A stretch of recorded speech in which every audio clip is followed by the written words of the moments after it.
In the beginning of this year, I had a very important conversation with my mom about some of my recent actions, and that she relatively didn't agree with me upon them. She just didn't like the way I was moving. I'm not gonna go into detail about what me and my mom talked about, but she basically believed if I kept moving the way I was moving, it was eventually gonna come back and slap me in the face, and not even in the way that I would have expected it to happen. The very next day, I had a soccer match, or football depending on where you're from, and in that match, I had a very horrible knee injury. I tore my ACL, and I literally did it by just planting my foot with my heel, bending my knee backwards, and it hyperextending. It ultimately led to my senior year being cut short, which in some cases took a major toll on me mentally, more than the physical side. The reason I say it took a toll on me more mentally than physically was because, bro, there were genuinely nights where I could not fall asleep. Not because your knee hurts, but because you're literally just replaying the scenario in your head over and over again. What could I have done differently? What if I did this instead? What if I wasn't with this person the night before? You get what I'm saying? I went into that season and that school year with like a big ass ego, bro. I was playing really good soccer and I was just talking a lot of shit, because why the hell wouldn't you, right? My ego was, bro, I can't even show you where my ego was because that bitch was high as hell. But it's situations like that that remind me of that opposite force in life. It's not a bad force at all, but it's a force that keeps you grounded. It can't be just having good luck or bad luck. I believe that that's God. And God is telling you and me that no matter what, no matter how much you're enjoying your life, no matter how up you are, He can take that shit away from you at any second, bro. When you put your faith into this force, it means you trust in its existence, its power, and its ability to guide and support your life. You need to allow yourself to surrender, in a sense, to like allow yourself to be guided and influenced by this force in making your decisions, finding meaning, and just all around seeking spiritual fulfillment. I feel like I spent so much time gassing myself up and boosting my ego that God was just like, alright then, let's see how bad you really are. And shit, I guess I'm up for the challenge, bro. God taking something away from you and you working hard, fighting just to get it back, that's Him testing you to see how bad you really want this thing. And I wouldn't even relate it to sports, bro. You could relate it to anything. You could relate it to school, you could relate it to a job. This philosophy can be applied into many things if you think about it. I really want to get back into soccer. It's a goal I'm gonna keep working on towards, because ACL recovery, it's a fucked up and long process, bro. I'm not gonna hold you. There's some days where I'm so frustrated with myself, but there really isn't much you could do about it. That's why I just poker face it, act like a thug, and just keep that shit going. And honestly, at this point, I'm not even mad that it happened. If you were to let me go back in time and tell me, alright, you can go back in time and you cannot tear your ACL, and it would just like never happen, I still wouldn't go back in time and change that thing. I used to think people say that shit to sound cool, but honestly, now looking at it, I wouldn't change it, because I wouldn't be in the position that I'm in today. Would I have started a YouTube channel? Would I be recording this video right now? Would I be where I am in this exact moment doing what I'm doing right now if I didn't tear my ACL? Probably not. Right away, as you forget about God, bad shit starts happening to you, bro. And I know I'm not tripping, because I know y'all definitely experience this too. It could literally be the smallest minor inconvenience to you, or it could be something massive and very detrimental to you. And in the back of your head, you know what's happening, but maybe you just don't want to admit it. You're just gonna humble yourself in your head and be like, yep, that's God. I had another conversation that night with my brother Tang. It was that same night I had the conversation with my mother, the night before I tore my ACL. It's one of those conversations when you're with your brothers or you're with your friends and you're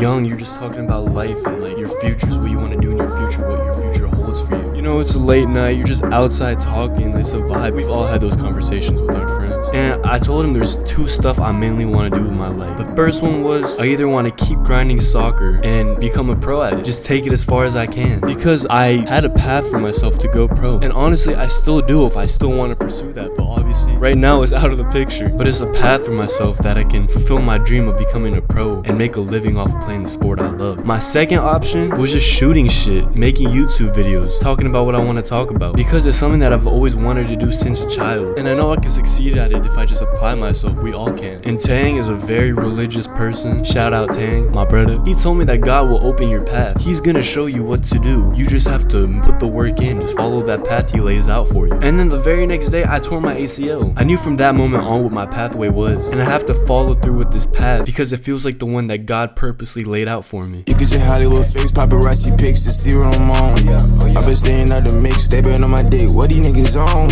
Fucking in with a clip, moving like a bitch. I see what you on. Pass a lot of sparking out the split. Yeah, I is a bitch, I get in my zone. Yo, cause the money still bumming in. You won't get it, the money coming in. Money talk, you ain't saying nothing then.